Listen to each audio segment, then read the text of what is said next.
Hello friends, welcome to competitive study hub. आज आपण महाराष्ट्राच्या 7 आश्चर्यापैकी एक आश्चर्य असलेला दौलताबादचा किल्ला याविषयी माहिती जाणून घेणार आहोत.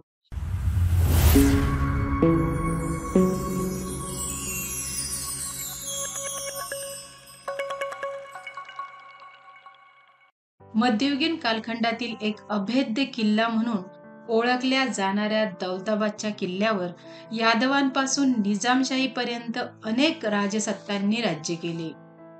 दौलताबाद किल्ल्याला देवगिरी या नावानेही ओळखले जाते. हा किल्ला छत्रपती संभाजीनगर शहरापासून 15 किलोमीटर अंतरावर 200 मीटर उंच दगडाच्या टेकडीवर स्थित आहे. देवगिरी हा किल्ला पहिला यादव वंशातील राजा भिल्लम पाचवा याने इसवी सन 1187 च्या आसपास बांधला. देवगिरी हे ऐतिहासिक स्थळ यादव घराण्याची राजधानी म्हणून इसवी सन 9वे ते 14वे शतक या कालखंडात होते. त्यानंतर अल्लाउद्दीन खिल्जी याने हे शहर इसवी सन 1308 मध्ये जिंकले.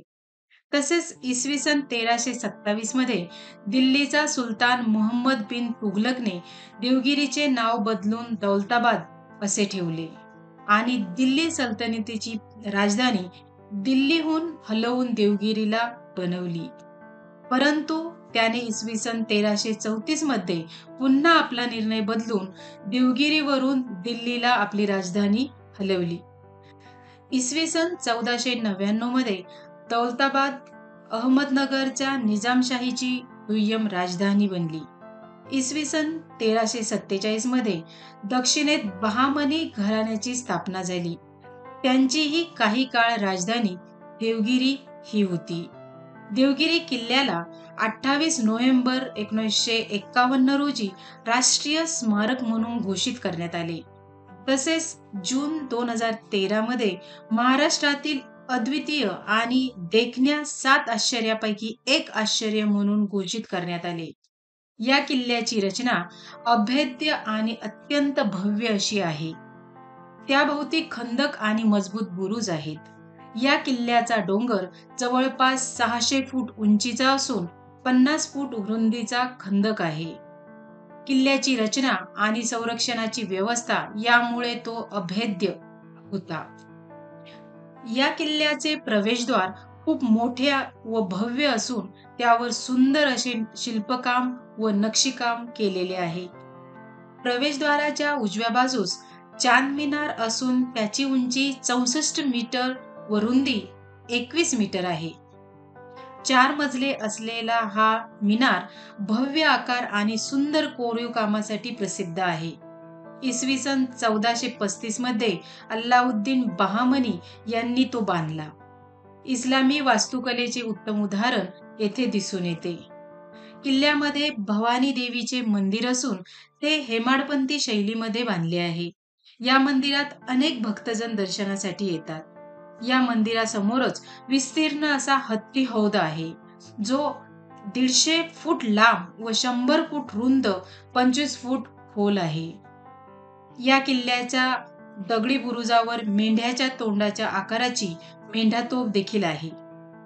किल्ल्याच्या वरच्या भागात मोठ्या तोफा आणि तोफखाना ठेवलेला असेल, जिथे विविध प्रकारच्या तोफांचा संग्रह असेल. या किल्ल्यामध्ये वेगवेगळे महाल देखील होते. उदाहरणार्थ चिनी महाल, राणी महाल, बारादरी महाल. चिनी महालामध्ये कैद्यांना ठेवण्यात येत असे, तर राणी महल हा किल्ल्यातील महिलांसाठी बांधलेला होता. या किल्ल्यामध्ये एक भव्य अशी मस्जिद असून त्यावर इस्लामी स्थापत्यकलेचे दर्शन घडून येते. या किल्ल्याची व्यूहरचना अतिशय गुंतागुंतीची आहे. अनेक वळणावळणांचा रस्ता या किल्ल्यामध्ये असून त्यामुळे शत्रूला सहजासहजी किल्ल्यात प्रवेश करता येत नाही. किल्ल्यात एक पूल असून तो पार करून शत्रू पुढे गेला तर त्यानंतर खूप अंधार असलेला भूलभुलैया रस्ता आहे. या रस्त्यावर अंधार असल्यामुळे तेथे शत्रूवर उकळते तेल फेकून जाळ्यात अडकवण्याचा प्रयत्न केला जात असत. अशा प्रकारे शत्रूपासून संरक्षण करण्यासाठी भरपूर कडेकोट सुरक्षा व्यवस्था या किल्ल्यामध्ये असल्याचे आपल्याला दिसून येते. देवगिरी किल्ल्यातील महाल मंदिर, मस्जिद तसेच मिनार याद्वारे विविध संस्कृतीचा संगम येथे दिसून येतो. किल्ल्यातील वास्तुकला, शिल्पकला आणि भव्यता पर्यटकांना आकर्षित करते. दरवर्षी हजारो पर्यटक या भव्य आणि इतिहासाची साक्ष देणाऱ्या देवगिरी किल्ल्याला भेट देण्यासाठी येतात. अशा या अभेद्य व सहजासहजी शत्रूला जिंकता न आलेला देवगिरी म्हणजेच दौलताबादचा किल्ला. जर आपल्याला हा व्हिडिओ आवडला असेल, तर चॅनलला सबस्क्राईब करा, लाईक करा, कमेंट करायला विसरू नका. Thanks for watching.